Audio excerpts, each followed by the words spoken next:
Welcome to Journey Through Sci-Fi. My name is James. My name is Matt. Welcome to Series 2. How is everyone doing? I hope you're still with us and I hope you enjoyed our previous series on artificial intelligence. This is the first episode in our new series, which is all about space. And we're going to be doing a little bit of an intro episode. So we're just going to be covering some of the stuff that we're going to be talking about in this series, or if you're listening in America this season. And we're going to be covering just one film, and it's a nice little short film to ease us in. And it's the very first sci-fi film? I think so, yeah. It's largely considered to be the first science fiction film. Amazing. And I think that's right, really. Yeah. So it's a good place for us to start. So what's it called? I think a lot of our listeners should know, because they've downloaded it says in the title, but also because they're big sci-fi fans. And big film fans, I would assume, as well, because it is one of the first fictional films to have been made and conceived. Basically. It's one of the first narrative films, story films, and it's the first sci-fi film. So today's episode, we will be talking about A Trip to the Moon from 1902. 1902, that's mad. It's a long time. I can barely remember that. And do you want to try and pronounce the original title? Yes. Le Voyage dans la Lune. Yes, I'm not going to repeat that because I will absolutely massacre that. I like to imagine we have got, because we've done that a few times where we've done French names or something like that. I like to imagine we've got French speaking listeners who just either think it's just horrifying when I do it or just funny. I have just started Duolingo as well. Have you? So hopefully my French will improve as the series goes on, so I'll be able to pronounce some of these French titles in the future. Amazing. Fingers crossed. We'll get some more French films in then. Before we talk about A Trip to the Moon, I think we should talk a little bit about what we're going to be sort of talking about during this series. So the theme for series 2 is space, right? And that's a big thing, a big thing to cover. Literally. Yeah. So we're looking at lots of different aspects of space. We're talking about space travel, space exploration.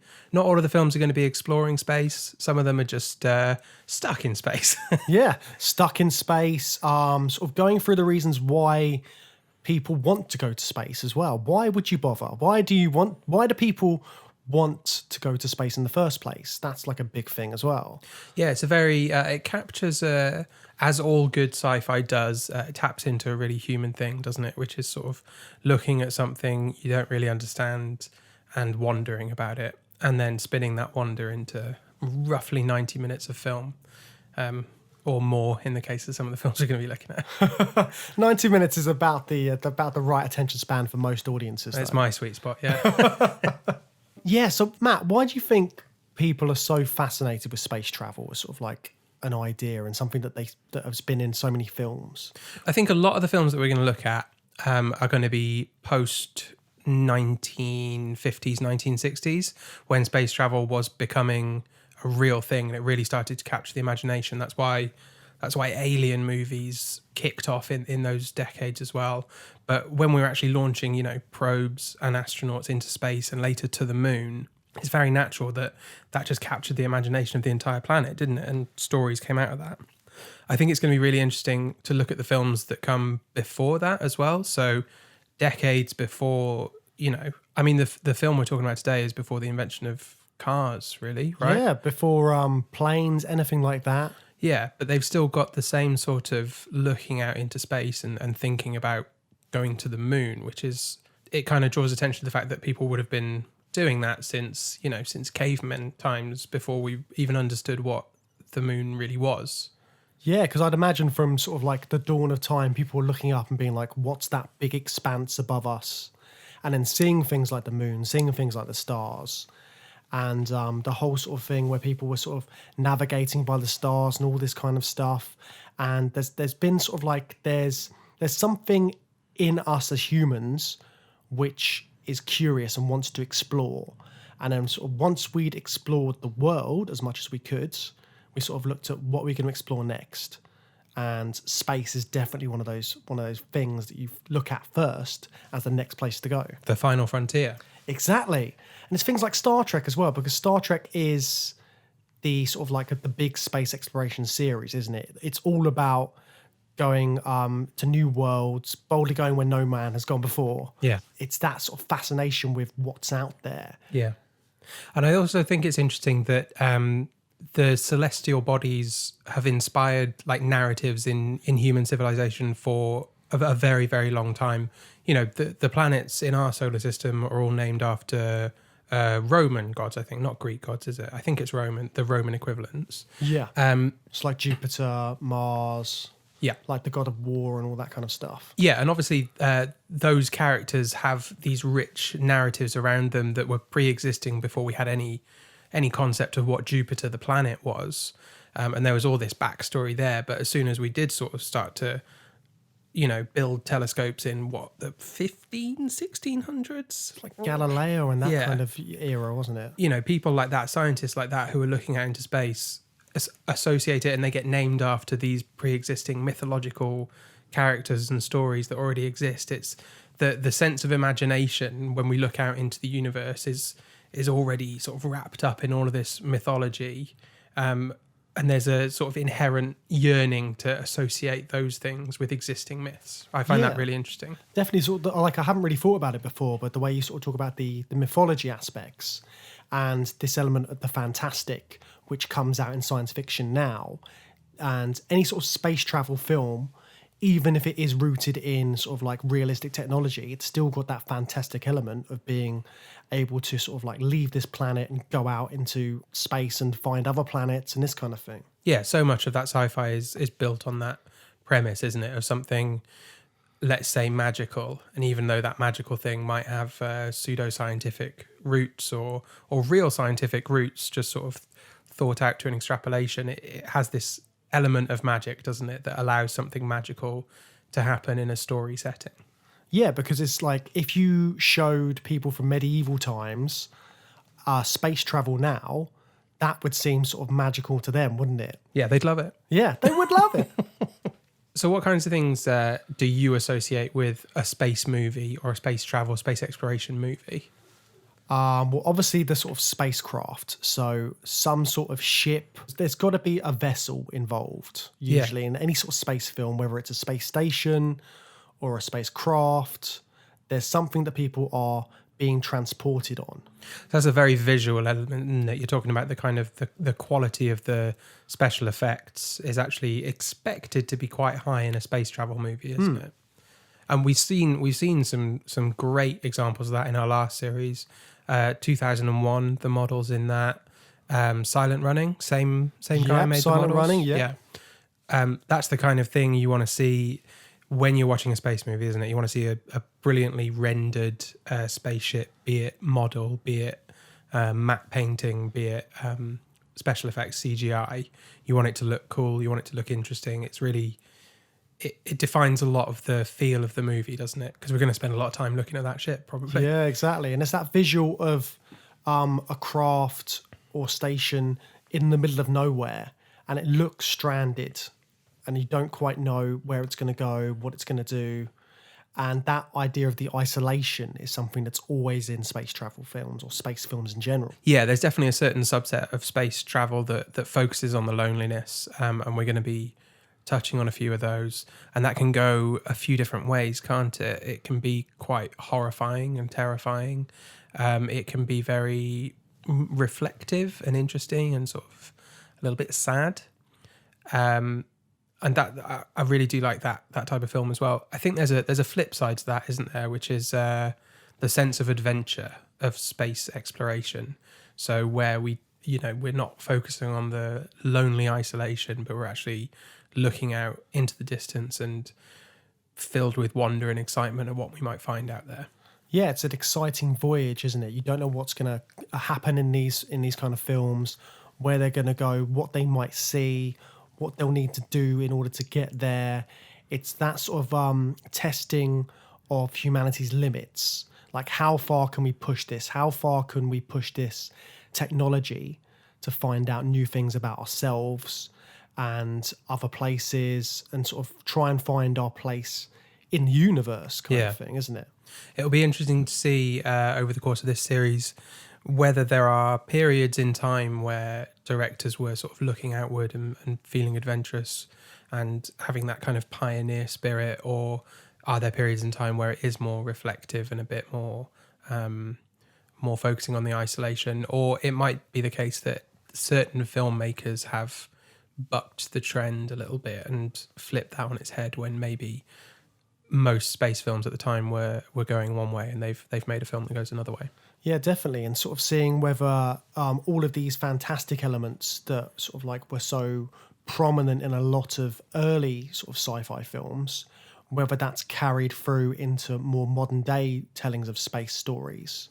Is that something that's sort of like continued, or has it, with the advancement of technology, now that we know how to go into space, now that we know these things, and we're a bit more sort of savvy about sort of the planets and where we're positioned in the sort of solar system and all this kind of stuff. People have a bit more scientific background anyway. Is that going to affect the fantastic elements? Is it going to be so grounded in science that we lose some of that sort of mysticism about it all? Yeah, I wonder if stuff like the moon landings kind of stripped away a bit of an element of the wonder of it. And it'll be interesting to see if we can find some movies that came out in those years and see if we can maybe, I don't know, look at the changes in the 60s, 70s and beyond. Definitely in my lifetime, there weren't a great many of the sort of wonder of going to the moon. That was really gone, I guess, by that point. Because everybody knew that everybody knows it's already happened. Yeah. So it kind of, and now sort of when I think about what I'd like to see as other planets more, I want to see people go further and further, and then what are we going to find? And like, is there going to be life out there? Are we going to find remnants of sort of other creatures living on different planets? Has that ever happened? Will it ever happen? Have we seen it yet? Like, when are we going to, Yeah, like Ad Astra was a good example of that, wasn't it? We watched that during our last series, and that was all about what's on the very edge of what we know and what we understand, and pushing just beyond the barriers of what we've ever been to before. Do you have any space films which are sort of favourites of yours that sort of spring to mind when you think of this kind of subgenre of sci-fi? So one that really springs to mind, and we're going to be talking about it later in the series, is Gravity. I haven't seen that since it came out. I saw it in the cinema and I haven't seen it since. And I remember it being one of the most intense movie experiences of my life. So I'm really interested to watch that again and see if it holds up that tension and that roller coaster ride of the terrors of space up close and personal. See if that really holds up. That one jumps to mind. Next week we'll be talking about Moon as one of the films that we're covering. And what we were just talking about the kind of like self-reflective movies, I think that there's a lot of interesting stuff in that. And it's interesting that it's set on the moon, like we said, that we now are a bit more familiar with and has a bit less wonder to it. Yeah. So that movie goes a different route to create something fantastical and interesting. That's it. And I'm quite sort of like some of the other films we'll be looking at the idea of why people are going into space and what their reason is. And are they trying to find out what's happened to like another ship? Are they on a rescue mission? What are the reasons behind them? So one of the films which I'm quite looking forward to talk about is Solaris. Oh, yeah. Yeah, which I haven't seen for a long time, but I remember it being. And we're going to be talking about the original version as well later in the series. Yeah. So I think that'll be a really good one to sort of capture that. And Event Horizon is another one, which is going to be it's very different bits on the spectrum there. But both very cult followings. I wonder what the overlap is of the cult following of Solaris and the cult following of Event Horizon. There must be a few people out there who like probably quite a lot, yeah. People like us. Definitely. But that's sort of like people have already gone out, and then it's like finding out what's happened to them and the mystery of it, because the mystery of what's going on in space is a constant thing, because we're always curious as to what's going on out there. And then if other people have done it already, what's happened to them? This sort of mystery element will keep coming back, I feel, as we look at different films. Yeah. We're going to be returning to the story of Hal and Dave, aren't we? We're going to see what happens in 2010, I don't know what you call that, even though we lived it. I know. Have you seen that film? I've not seen it, so I'm really looking forward to that sort of like that revisiting of the Odyssey and sort of going back to there. Because obviously, if we hadn't covered 2001 in the previous series, it would have fit so well into this one. Yeah. Well, 2001 would slot into a few different categories of sci-fi, wouldn't it? Yeah. It is pretty quintessential when it comes to science fiction films, isn't it? But we can't cover it every series. So. No, you guys would get very bored if we did 2001 every time. Yeah. So we're going to be answering some of these questions. We're going to be delving into some of these themes. So I've already mentioned this sort of curiosity that sort of mankind has about space. So I was doing a little bit of reading beforehand, before this episode, and there was one thing that I noticed on the website for NASA, which I found was a really good quote, and that's this kind of like sums up some of the reasons why we might look at space films and why we want to go into space in the first place. So on that website, it says, in most cases, it's to do with our curiosity, and it's an attempt to address fundamental questions about our place in the universe and the history of our solar system. So it's kind of like we want to find out where we come from. That's kind of an ongoing thing with humanity, isn't it? Yeah, it's fundamentally on the science part of science fiction, isn't it? It's that researching the universe, understanding the universe. That's what science, for the most part, boils down to, isn't it? And looking out into space. That's a really cool quote from NASA. That's what they want from it. It's understanding us and our place in the solar system, and looking out into the infinite vastness of space to answer that question. And it's interesting when you talked about the themes of some of these space films, that you were talking about how it's how in most cases a lot of directors use it to show us things about ourselves, and they're quite reflective, a lot of these films. So in trying to find out our place in the universe scientifically, these filmmakers are using that as a backdrop to find out more about us as people and sort of like emotions and sort of how we deal with these kind of situations and what impacts space travel might have on us sort of emotionally and physically and all these kind of things. Yeah, understanding our place in the universe, both as an individual and a species. Exactly. Right, let's talk about Le Voyage dans la Lune. Yes. So it's directed by Georges Méliès. Do you want to try pronouncing that? Directed by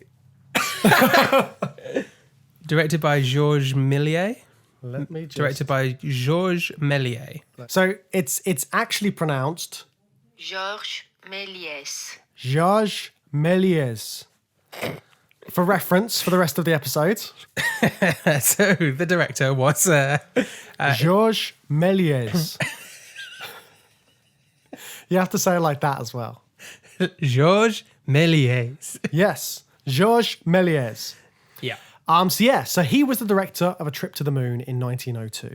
Yeah, and I love him. We studied him a lot at uni, didn't we? Yep. He's great. He's I don't know if he was a professional magician, but he was a professional magician, and he was like the magician of early cinema, wasn't he? He was he got his hands on a camera, and he did do a few of those static documentary films that basically everyone was doing in 1898 or whatever. Yeah. Where you just film like some people having tea in a garden. Like it was the Lumieres, which did Yeah. loads of stuff before then, wasn't it? Yeah, and all that stuff was exhibited at like carnivals and stuff, wasn't it? Because Yeah. people were just like if you went to a fair and you pay 50p to fish a duck or whatever, you might also in 1898 go into a room and you get to see a projection of people drinking tea, and you're like, "Whoa, amazing! This is mad. Yeah. Why have they got this? Brilliant!" And it would seem like a trick, wouldn't it? Yeah. Because what these films were showing, they were documenting real life. So, like you said, they've got the bit where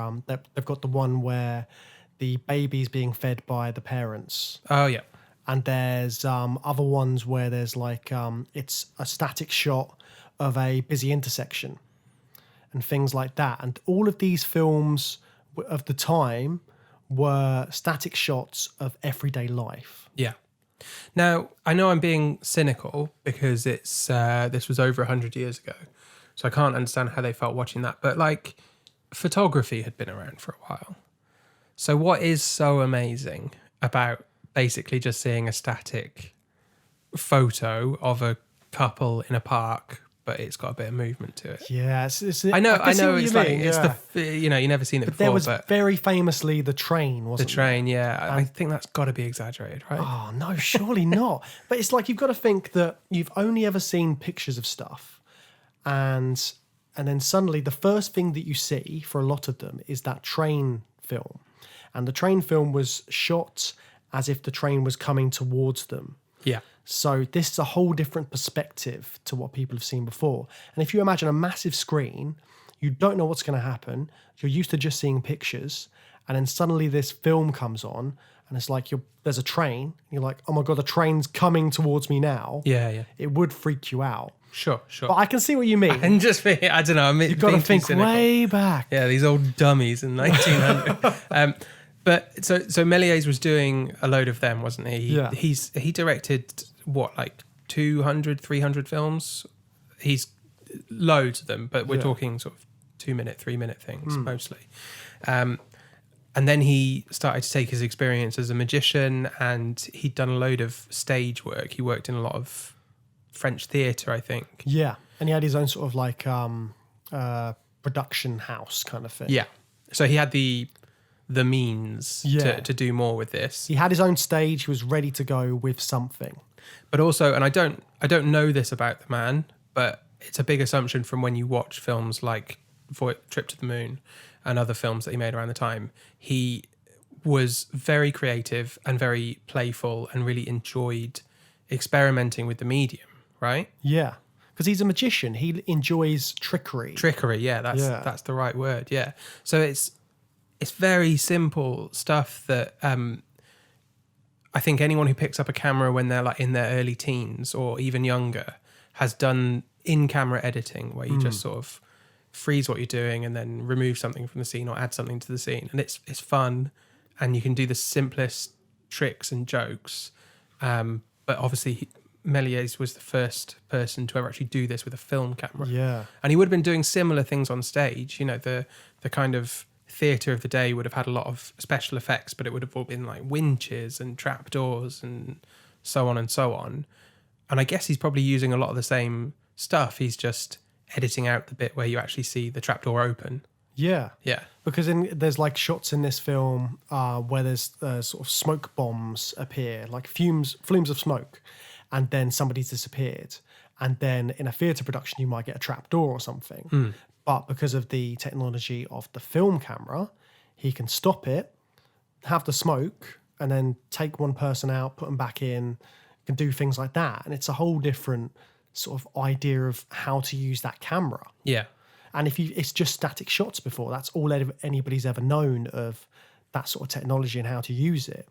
And then Méliès is coming up with this whole new revolutionary way of editing. Yeah. Yeah, and it's a real focus on it's really interesting that it's such a focus on the editing, but it doesn't flow into the early narrative editing of like 1910s-ish. You know, when you started getting feature films,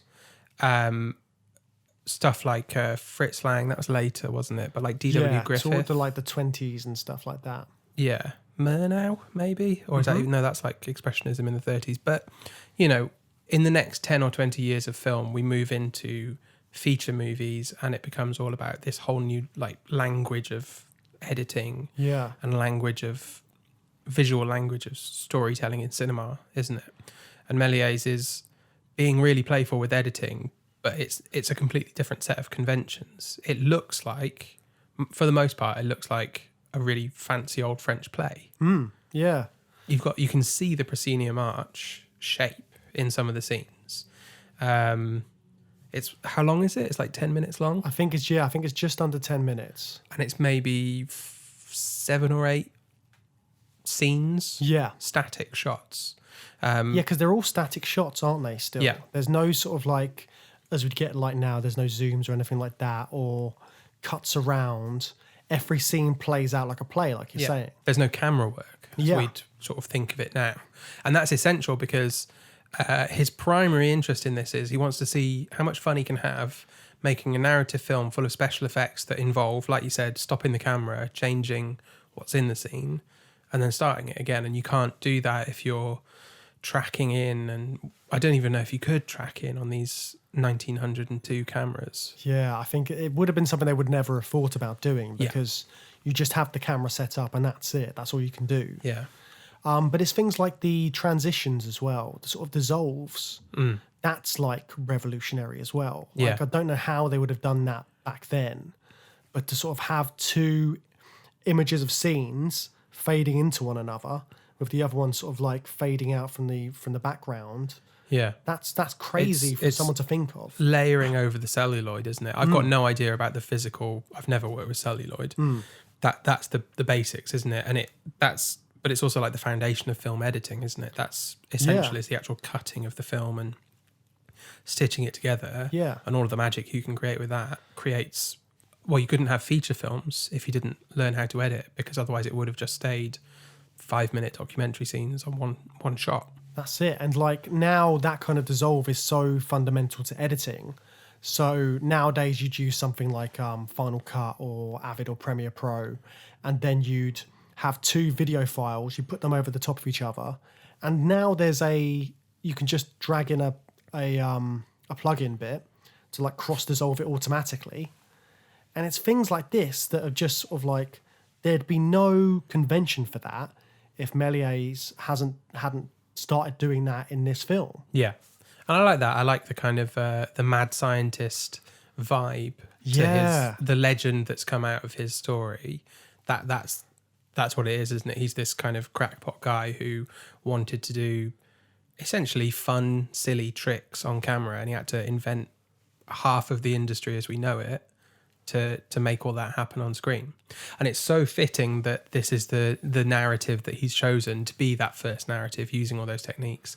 It is about scientific explorers going on an adventure, which is what he's doing. Yeah, and he's literally one of the people in the film as well. Yeah. He's like the professor, isn't he? Yeah, he's got a bit of an ego on him, I think. Yeah. He starred in a lot of his films, I think even before, I don't know if it was before this one or not, but he's got some films where he's playing like a magician character, and it's stuff like pulling a bunny out of a hat, but he's editing it so that it's a bunny that would be too large to be in the hat or something like that. And he kind of, there's one where he just sort of jumps in the air and then he disappears in a puff of smoke, and that's kind of like the whole thing. It's only like a minute long. And that's crazy because people still do that kind of thing on YouTube, don't they? Because there's lots of like these weird perspective videos now where people have cut stuff to make it look like they've thrown something into like a bin from miles away and it's bounced off stuff. Yeah. Or they've picked something up and it's a different perspective. The people still do this kind of like video trickery now.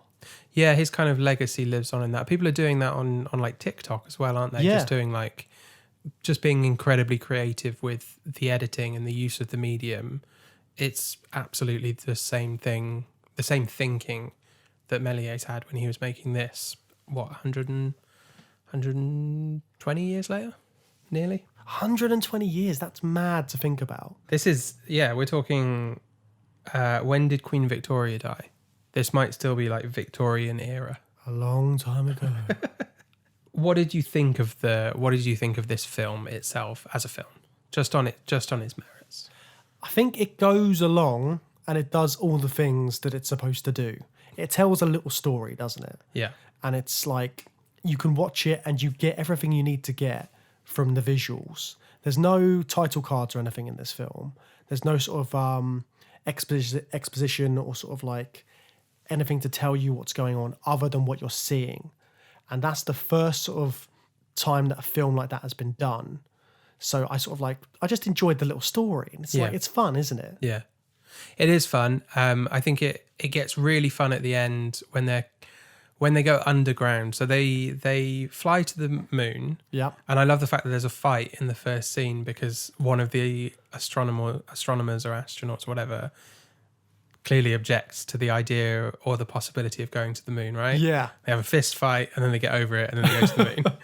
And like even in that scene's so well done because they all look like wizards. Yeah. And they've got the description on the chalkboard is just, here we are, here's the moon, let's go. It's a drawing of the Earth, the moon, and then a dotted line. Yeah. Like, So that's yeah. all the scientific explanation you need at this point. And straight away there's a visual magic trick in the first like minute or so, isn't there? All the wizards are hanging out in this like lecture hall, and some youths bring on some telescopes. Yeah. And they hold the telescopes in the air and they all turn into stools and they sit down. So weird. It never, yeah. But it's just like, it's sort of, when I was watching it, it's the timing of it is awful because there's like 20 of them doing it at the same time. But it fed into this kind of mythic image that I have of Méliès, which is like, well, you know, why do one telescope turning into a stool and get the editing perfect when I can have 20 guys on screen all have stools appear at the same time? And then, it's that much more impressive, the spectacle of it. Yeah. Just straight in, I want that in the first minute of my film. I want it to be a big special effect. It doesn't make any sense, it doesn't matter, it just looks cool and I want to do it. Yeah. The length of the film as well, because it's only, we said it's about under 10 minutes. Yeah. What did you think of the length of it specifically? I mean, I still have to admit that I found it pretty boring. I watched it a couple of times. There's loads of different versions on YouTube. Yeah. And I just watched the just plain restored version, no sound. Was it coloured? No. I watched a bit of there's a coloured version of another film he did where they fly into the sun. It looks good. The colouring looks good. Yeah. That was like a whole industry in Paris. They'd like ship off the reel and it was like a factory line, I think, to colour in these films. No, I still found it quite boring. And then I watched another edit that had a soundtrack, and that was a lot better. That brings the whole thing to life, and that is how it would have. Was that the one been done by the French band, which did it in the? There was like there was a recut in sort of like 2003, 2011 when they added that extra scene at the end, the celebration scene. Yeah. And then apparently it was some sort of French band who were doing the soundtrack for that. I think it was just a piano accompaniment. Might not be that one though, because there was a video that I saw, and this French band didn't sort of seem to fit exactly because it seemed too modern. Oh, right. I don't know if this was a real piece of music from the period or sort of a freshly written piece in the style of that period, but it fitted the tone. And they would have had like a narrator as well. Yeah. So I was doing some like background reading. It's interesting that he didn't really prescribe how it should be shown. There would be music with it, but there was no like official soundtrack. It could be whatever music you want. He was a bit of an opera guy, I think, wasn't he? And you would have a narrator, but I don't really know if the narrator is like mandatory, you know. So I can imagine like Méliès really getting into it and kind of touring with the film and like giving a big narration, and he'd be probably really entertaining with it. But then does he send prints out across the globe, and some rube is putting on a bad show? That's really interesting about the narrator thing though, because the one that I watched was on Amazon Prime. Yeah. And it's got a narrator sort of telling you the different bits. Oh, really? Yeah. In what style? It felt more like he was just explaining to you what was happening. So Like he was audio description? Yeah. Right. It was very much like that. So you kind of got that sense of what's going on, which I thought was a bit, I didn't need that when I was watching it. No, that's But like it's for people who interesting. are like short sight or have visual impairments. isn't it? Yeah, but it was like it was part of the actual film and how it was supposed to be viewed for that specific version. The astronomers are assembled in a large hall embellished with instruments.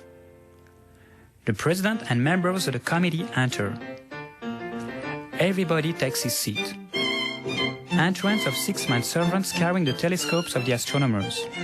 I know that I think like in the early 2000s, wasn't there a bit of a boom of putting on silent movies with live accompaniment and stuff, and Paul Merton was doing a lot of it. Okay. We're talking more like later narrative movies from like the 1910s, 1920s, I think. But there was a bit of a revival of showing them in like the BFI and stuff with a live accompaniment. I mean, I'd love to see this done live, you know, someone on piano, someone narrating in a really sort of kind of carnival Really showman. theatrical, Yeah. yeah. Like I'm imagining like specifically like a striped jacket and a flat straw hat, you know, like, hey, they're going to the moon here. That would be amazing. I don't know if that would fit. I'd love to see that version though. I Yeah. think that would be brilliant. Or a guy dressed up as a wizard. Yeah, I mean, one or the other. I automatically went for the wizard idea, but I quite like the straw hat guy that you've got in mind. So you talked a little bit about like how he distributed this film. Apparently got bootlegged a lot. Oh, really? Like in America, is when it finally went over there. I don't know if it was. I think I read something. Don't quote me on this, but I think it was Thomas Edison was like copying it and sending out copies and stuff like that, and then all these other people were showing versions of the film which Méliès had done.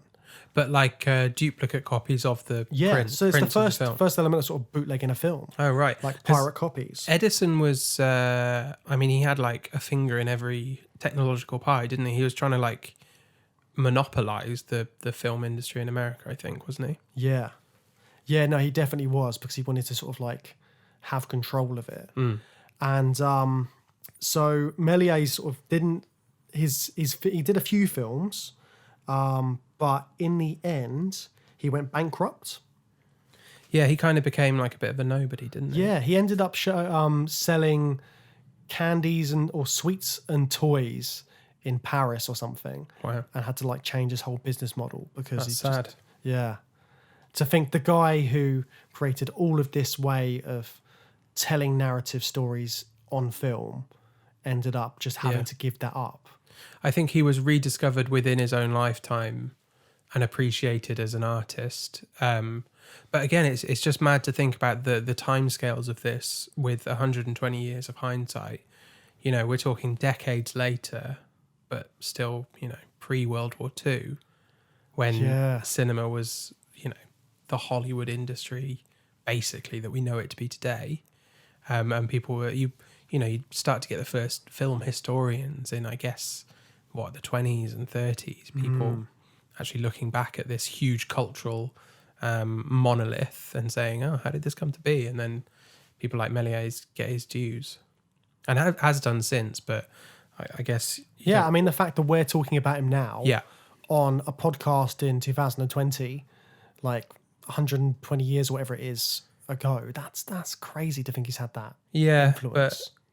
But little comfort to someone who was selling sweets on the streets of Paris in his later life. So that's quite sad. What did you think about some of the depiction of technology in this film, and specifically like the way they go to the moon? I thought it was really interesting because I didn't expect it to be. It's not too far off to how we do rockets now. Yeah, which I was really surprised about, because they'd have nothing to base this on. He was just like, okay, so what's it going to be like to travel into space? Well, there's going to be a big gun and we're going to jump in a bullet and then the bullet's going to send us into space. That's basically what he's saying. Yeah. And it's almost, but we've got like a big rocket launcher. Yeah. And we send a rocket up. Yeah. So yeah, very close. Yeah, it makes you realise how simple the kind of fundamentals of space travel are, which is that we blast a thing into the skies with as much power as we can. And then we worry about it. There's a lot more complexity once you're up there, I'm sure. And I'm sure there's a lot of complexity on the ground as well. But the fundamentals of space travel are, an immense amount of power launching a tiny capsule into the sky. And that was all really well done as well. And sort of like when they're constructing it in the sort of little scene beforehand, and then they sort of step into the shell and there's like the big parade before, like they're blowing trumpets or something. It's like, that's kind of like how a space launch would be now. Yeah. Or it would have been when it was first happening. It's like a big event. People are turning out to watch this happen. Yeah. And it's sort of setting all this kind of precedent for what it could be like post 1902 if we do go into space, which we do. Yeah, it's very theatrically presented, but I guess what you're saying is it's a serious attempt to depict it, isn't it? Yeah. It is seriously thought out of, as realistic as we could possibly imagine it to be in 1902, and that's really interesting. Apart from the most famous shot of this film, right in the middle. So they get launched into space. You've got this great design of the barrel of a gun, and then the bullet capsule is loaded into that. And then we get just quite randomly in the middle, we see that bullet capsule just sort of splat into the face of the moon, which has a human face. Yeah, the man in the moon. Yeah, which is very iconic. It's so iconic. I know plenty of people who would have no cause to know what this film is, but would instantly recognise that image. It's transcended way beyond this film or, you know, early cinema or any context like that. It's just a perfectly iconic image on its own, isn't it? Yeah, and isn't that strange as well, the fact that that image has stayed in the public mindset for so long, and it's that particular image of the moon with something in his eye, sort of squinting. Yeah. And I must have seen that way before I saw the film as well. Yeah, me too, definitely. And I think initially I thought he had like a little microscope in his eye or something.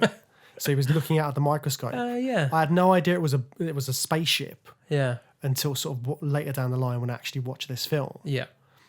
It's kind of like the biggest gag of the film, right? Because the trickery and stuff is fun and silly, and it's meant to sort of amaze you, but it's not like comedic for the most part. Apart from right in the middle there, this shot stands out from everything else because the moon kind of approaches you, and then it transforms into having a human face. Yeah, it gets closer, doesn't it? Yeah, and you can see it's got like sort of custardy makeup all over the face to kind of blend it in with the moon. And it's like there's, you know, no sound in the version I watched, but it felt like you could hear the splat noise, you know, and it's just a jump cut, isn't it? It cuts from the moon to suddenly he's got something in his eye. But it's a nice edit to give the sort of effect of the crash landing. And the fact you said you could almost hear the splat noise. Yeah, it's an onomatopoeic image, isn't it? Yeah. And that's like the visuals of film, and being able to do that is really something. Yeah. And like every time I see that moon, I'm going to have to bring up the Mighty Boosh because that's like, that's one of the first things that I think of when I see that now, because they've always got the moon in that, played by Noel Fielding. And again, he's got that custardy makeup, and it's just this big sort of face. Yeah, but definitely I saw the Mighty Boosh before I saw this film, and I got the reference sort of subconsciously. Like I knew that it was an old timey. Yeah, I think I must have had the similar thing. That's just sort of the cultural resonance of that image, isn't it? Yeah. When you are the moon, the best for you can be is a full moon. And then a half moon is alright, but the full moon is the famous moon, and like 3/4, no one gives a shit about him. When does he come? 2 days into the calendar month, he's useless. Full moon, the main moon. And I think it must be there for a big laugh, like when it was originally screened, because it's separated out in the middle from the quite serious launch sequence, and then we're going to be on the moon, and the whole adventure on the moon happens, and just as a little interlude in the middle you've got this visual joke, and I think that's like the big laugh of the movie, and then we're back into it, because that goes straight into, it dissolves into seeing it crash again, don't we? We go into the next scene, which is a very long scene of them landing on the moon, exploring the moon. They have a whole dream sequence. Yeah, and this is where the sort of fantastic element comes in again, doesn't it? Yeah. Because they, like you said, the dream sequence, and so the stars sort of come alive and become people, don't they? Yeah. And I think these are all references to certain constellations. Yeah, I think so. I don't know exactly what all the references are, but I'm sure you'll be able to find out online. So there's all these different things which appear from the stars, and then the moon becomes something else as well. There's like a man on a half moon. It's a woman, I think. Yeah. Again, I think you're right. I think it's a constellation. Yeah. And she sprinkles something on them, which I assume was snow. Yeah, it's like then the climate change, and they wake up, don't Yeah. they? They're sleeping on the moon. They have a little nap on the moon, get a bit sleepy. I've had a long day. So get some blankets out and go to sleep on the moon. Which again, like obviously it sounds funny, but they had no idea about being on the moon. Why wouldn't you want to nap on your little fairy tale adventure. And doesn't this film has something to do with it drew inspiration from Jules Verne, didn't it? Yeah. So I like- think there's a lot of Jules Verne type stuff about going into space and going to the moon and stuff like that. Yeah. So it's like, and then what happens after that? So they wake Well, up. then they go into the weird mushroom jungle. The mushroom jungle was brilliant. So there's one bit where he gets his umbrella. One of the sort of the space travelers, these astronauts. 'Cause Yeah. they are astronauts. Aren't they? Yeah. Yeah.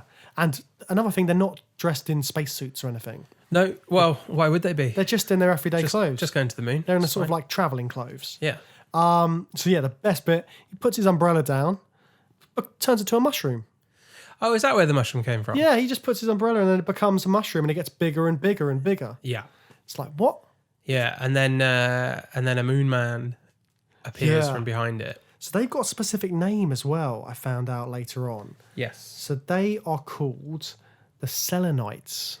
Yeah, so they're called Selenites because of Selene, the goddess of the moon in Ah, Greek that's interesting. antiquity. Because they look like little insect lizard people, don't they? Yeah, I don't know if that's based on any Greek stuff. Probably not. And then they just start battering them and they explode them. Yeah, this is the thing which I found weird. I mean, this is the one thing I found weird out of the whole film. It's not real. When they start, they just are instantly hostile towards them. Yeah. They see these creatures, and the first thing they do is they buff them on the head, and then they disappear. They explode into Yeah, a so puff of smoke. you're just killing these sort of like indigenous life forms. Yeah. Straight off the bat. Yeah. You're setting a precedent here. Yes. That whenever you go traveling This into is space, first contact. yeah, first Yeah. contact, you're gonna just want to kill the aliens. Yeah. Yeah. Well, people have talked about it in a sort of a criticism on colonialism. I don't know. I really wondered when I read that. I don't want to do him down, Georges Méliès, but how much of that was just it's a sort of fun, silly adventure, Yeah. and how much of it was really into that more literary stuff. I don't know if that's unfair on early filmmakers to sort of judge them as not having much of the deeper literary thinking going into their work, but it really struck me as he is a magician who is trying to do camera tricks and tell a story. I don't know if it. What do you think? Do you think they're reading too much into it to put that? Well, kind it of, does seem kind of satirical, doesn't it? Yeah. Because the way you talked about the moon earlier, he knows that's going to get a laugh or it's going to get a reaction. And the fact he's got these astronomers, these scientists dressed as wizards, that's very knowing. There must have been sort of like scientists of the time who weren't dressed as wizards, but he's done that deliberately to kind of draw the parallels between magic and science. Yeah, you're right. You're right. I'm being too harsh on him. And also, he worked in the theatre, didn't he? And there would have been plenty of plays that did things like that, worked with Yeah. metaphor and stuff. But then it's kind of like being there was daft. no precedent for that anyway. There was no sort of looking behind the meaning of films. Yeah. So it can just be this fantastical story Yeah. that he's made, and he could have done some of that without knowing exactly what he's doing. No, but I'm backing down on my Yeah. position on that because that's really unfair. He was someone who worked in the theatre. He would have an eye for thinking beyond the story and satire and stuff like that. He absolutely would. Yeah, and why wouldn't he? I guess I'm just my assumption was like, well, if it's the first narrative film, then the narrative can't be that layered. But why wouldn't it be if you've worked your whole career in the theatre, or if a different director was doing it and worked in novels? You know, they would have all of that stuff in their head about what they can. Again, it's a gag, isn't it? Like if it's satire on colonialism, then he knows how that's going to play. And it is sort of like, as a narrative, theatre's the closest thing to films of this at this point. Definitely in the way he's making them. Yeah. Well, because it hasn't developed yeah. its own language yet. And it looks like a theatre show, and then theatre's already developed its own language, so a lot of that language has translated into the film. So like the way he's doing stuff with the sort of set and the way they're dressed, all of this stuff has other context, other meanings, but he's probably not. I mean, as a viewer, viewers wouldn't be as clued into what all of this means and looking at the sort of like the way things are and the sort of connotations of things. Yeah. But that might just be me coming out as a film student and being like, oh yeah, it means this and that. No, I'm thinking about it more now, and it's interesting the way they very. What did you describe their clothes as? They're sort of nice clothes. Yeah, it's But like is it- travel clothes. Travel clothes. But it's interesting that they get changed out of the wizard outfits and they put on top hats and, waistcoats and stuff like that. That is the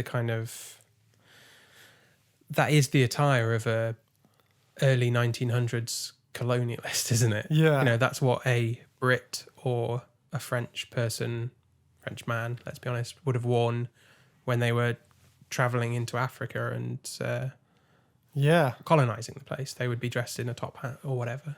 And it kind of sort of like, it makes it a bit more serious when you look at it like from that perspective. Yeah. In the film, what they're doing is they're boffing them on the head. Yeah. And then they disappear into a cloud of smoke. But that's the behavior of the guy who wears a top hat and travels somewhere. It's the entitlement that I can boff someone on the head. And not just that, they get carted off to the Moon King. Yeah. And he boffs the Moon King on the head. Yeah, straight away. He picks the Moon King up and then it cuts and it's a dummy. And then he throws it on the ground and it explodes. And then there's a mad panic and they run off back to the shell, back to their shuttle. Yeah. And the way they get it off of the moon is brilliant as well. I love it. So one of them dangles himself off of the front by like a string or a rope and then tries to pull it off. And then the Selenites come and sort of like push it. Well, one Selenite jumps on the back. Yeah, that's it. And it pushes him over. It falls off a cliff, but then as it falls down the cliff, it falls all the way to Earth into the ocean. Yeah, the ocean, which is a tank. Yeah. It's just like a fish tank with a few salamanders in. Which I think that's the only bit of the film which isn't filmed at the theatre venue where he was doing it. Yeah. But yeah, I love that as like a break in the scene where it's just sort of like you see the little model go down. It goes into like real fantasy stuff there, doesn't it? And it really reminded me of Monty Python. Yeah, it's got a very Monty Python feel to it, hasn't it? Yeah, the animation is very Monty Python, and also just the way the problem is resolved is that a cartoon space capsule falls from the moon to the sea. Yeah. Which is great. It's like kind of the internal logic of the film just works. It's like, well, we shot our way there and then we fell back down. Yeah. Yeah.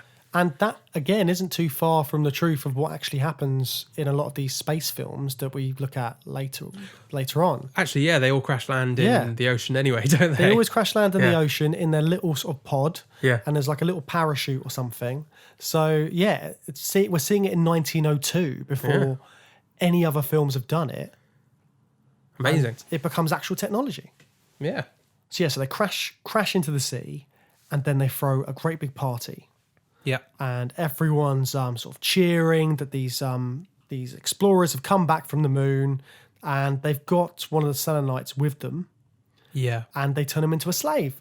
Yeah. And they're dancing around. I had to rewatch that a couple of times. I thought he was just dancing, but they put like a wooden pole across his shoulders and kind of make him they parade him around. don't Yeah. they? Yeah.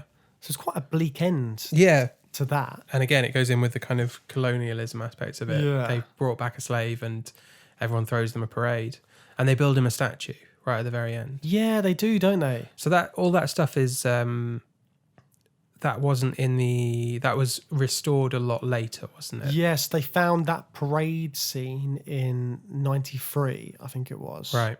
And then they didn't put it back together until 2003, 2011 at screenings or something like that. Really? I think Took so. them 10 years. I think it was a while before they had it, because I think they did that and then they sort of hand-coloured prints and stuff. But I think that's when it was properly shown again. Oh, really? Yeah. Wow. I mean, I don't know how damaged the print would have been or whether those dates are 100% right, but the fact that they found that scene later on. Or you would have been able to see it though, but you would have not seen the whole thing. It would have ended when they fall in the ocean, presumably. I assume so, yeah. What a cliffhanger. What a pun. I wonder if stuff is still missing though, because in the version I watched, you see the statue that they've built Yeah. in his honor, and he's kind of like he's standing and he's got his foot on the moon, but it ended quite abruptly. You see the statue, but you only see it for about 5 seconds in the version I saw. They're dancing around it. Yeah. And then it just cuts to black. So I wonder if there is more missing from that, even from the restored version. Who knows? It'd be interesting to, like, if there was, and sort of what other stuff that could be. Yeah. But it might partly be sort of us looking at it from our perspective, thinking there must be more to this than what we've been shown. Yeah. I think everything ended abruptly back then. So where does this film leave us for sci-fi? This is the first sci-fi film. I think it's the first narrative film, but it's the first sci-fi film. Where does this leave us for the future of cinema, sci-fi cinema? So you've got to think about what elements has this film shown us. So it's shown us mankind going into space travel.